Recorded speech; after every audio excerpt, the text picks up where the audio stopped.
ताने पे पड़े ताने जानकी को सुनाए।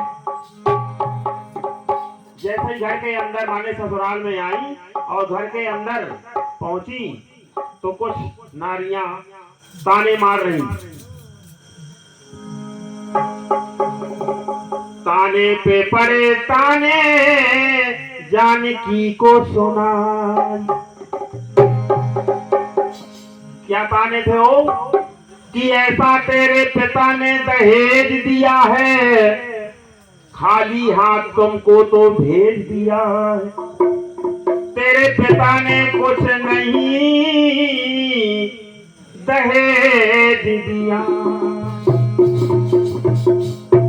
ऐसे ताने सुनाई जब सीता जी को पड़े तो सीता जी ने कहा कि ये हाथी घोड़े वैभव जरा देख लो लश्कर।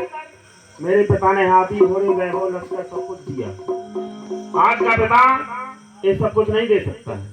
हम 5 लाख 10 लाख 20 लाख दे सकते हैं, लेकिन हाथी घोड़े वैभव लश्कर जितना जनक जी ने दिया था इतना नहीं दे सकते। इतना दहेज देने के बाद भी सीता जी को ताने सुनाई पड़ रहे हैं। कह रहे हैं कि कोई ऐसा हो दहेज जनकपुर से लाओ,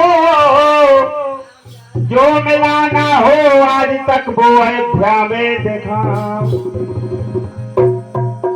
बोले हाथी घोड़े वैभव तो सब सही है, लेकिन ऐसा दहेज लाओ जो आज तक अयोध्या में ना आया। अब सीता जी चिंता में पड़ गई कि ऐसा कौन सा दहेज है जो आज तक अयोध्या में नहीं आया। बात जब समझ में नहीं आई तो अपनी माँ के पास सुनैना जनकपुर वापस चली गई और अपनी माता से उन्होंने कहा कि मैया तूने कौन सा परहेज किया है, क्यों नहीं वो सारा दहेज दिया। माता ने कहा कि मैंने तो सब कुछ दिया है। फिर एक जो अपनी आत्मा को देता है ना तो उसके माता पिता सब कुछ देते हैं। जितना उसके पास होता है वो निश्चित ही देता है, और जब नहीं होगा तो कहां से देगा। सुनैना ने कहा कि मैंने सब कुछ दिया बेटी। सीता जी ने कहा कि ऐसा कोई दहेज, वहां फरमाइश आ रही है कि ऐसा कोई दहेज लाओ जो आज तक अयोध्या में ना आया। समझ में बात कुछ नहीं आई। सीधे सीता जी पुष्प वाटिका में पहुंची और जिस पेड़ के नीचे भगवान राम उनको मिले थे उसी पेड़ के नीचे बैठ करके पश्चाताप कर रही हैं कि ऐसा कौन सा दहेज है जो मैं लेकर के वहां पहुंची।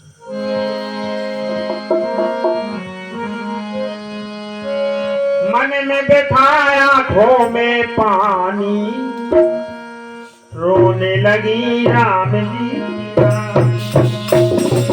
मन में बैठाया आंखों में पानी, रोने लगी राम जी। मन में बैठाया आंखों में पानी, रोने लगी राम जी की रानी।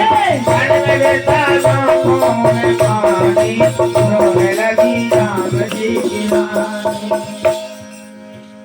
जिस पेड़ के नीचे भगवान राम जब सीता जी पुष्प वाटिका में गई थी गौरी पूजन के लिए, तो वहां भगवान राम से मुलाकात हुई और जिस पेड़ के नीचे हुई थी उसी पेड़ के नीचे बैठकर रो रही है। आता ये तुमने, आता ये तुमने क्या कर दिया है, आता ये तुमने क्या कर दिया है, बताता है तो मैंने क्या कर दिया है। मेरे पिताजी ने क्या नाम दिया है, मेरे पिताजी ने क्या नाम दिया है, मेरे पिताजी ने क्या नाम दिया है, पिताजी ने क्या नाम दिया है। ले जाऊं कौन सी निशानी, ले जाऊं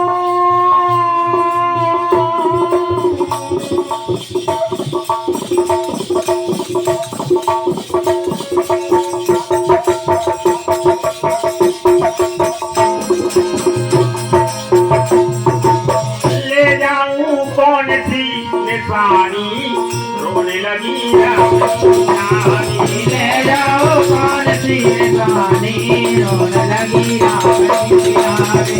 ले जाओ कौन सी निशानी, रोने लगी राम की रानी। ले जाओ कौन सी निशानी, रोने लगी राम की रानी। ले जाओ कौन सी निशानी, रोने लगी राम की रानी। तो उस पेड़ पर एक पक्षी बैठा था। पक्षी बैठा था और जब उसने सीता जी की करुणमयी आवाज को सुना तो वो भी बेचारा करुण से भर गया। वो भी रोने लगा, वो पक्षी भी रोने लगा और उसने अपने नेत्र बंद कर लिए। जब नेत्र बंद कर लिए तो जिस पेड़ पर वो बैठा था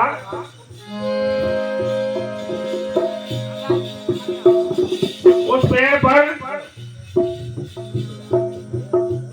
अपने आप पत्ते और फल फूल से वो पेड़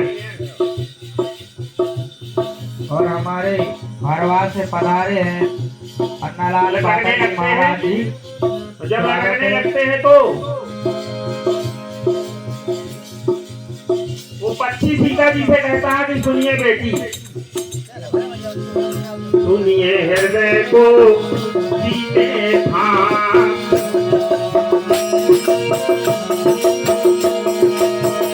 सुनिए हृदय को जीते हाँ, फल जो दिया उसका क्या खाना,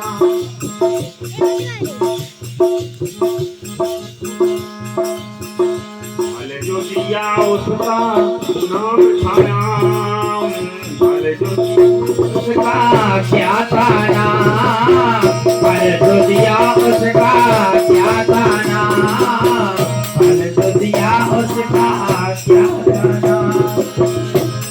बोले जाओ कह देगा कि ये दहेज आज तक नहीं आया, क्योंकि इतना दहेज सबको जनक जी ने दिया और राम के पत्ते उस दहेज में नहीं थे, इसलिए वो दहेज पूरा अधूरा था। अरे हिले जाए अवध रानी, रानी रानी